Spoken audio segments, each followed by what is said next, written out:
মা, তোরা এসে গেছিস? বাবা জামাই, ওই চেয়ারটাতে বসো। চল মা, ভেতরে চল।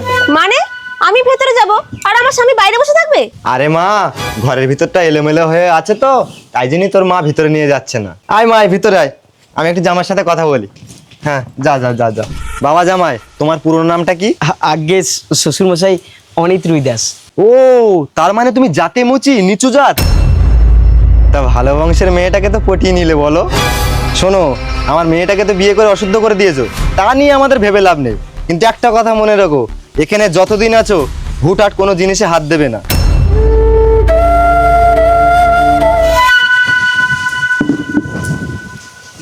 বাবা তোমায় কি বললো? না না, তেমন কিছু না। ওই জিজ্ঞেস করছিল কেমন আছি, এখন কি কাজ বাজ করছি, ওগুলোই। ও আচ্ছা, এই নাও শরবতটা খেয়ে নাও।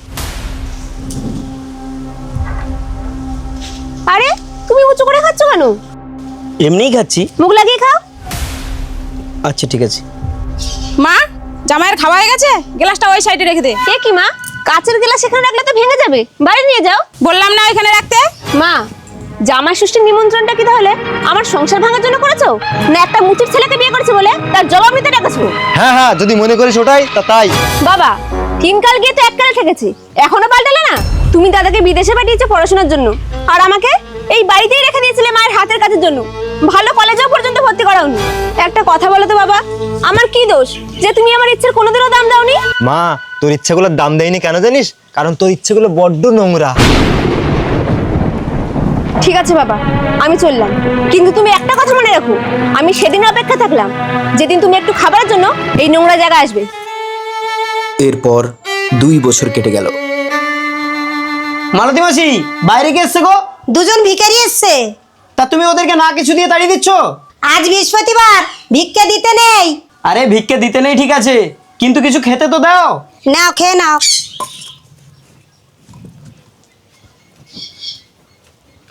বাহ, চমৎকার! আমি তো এই দিনটারই অপেক্ষায় ছিলাম। আরে মা, তুই এখানে? যে বাড়িতে ভিক্ষা খাচ্ছ সেটা হলো একটা মুচির বাড়ি, আর সেই মুচিটা হলো আমার স্বামী।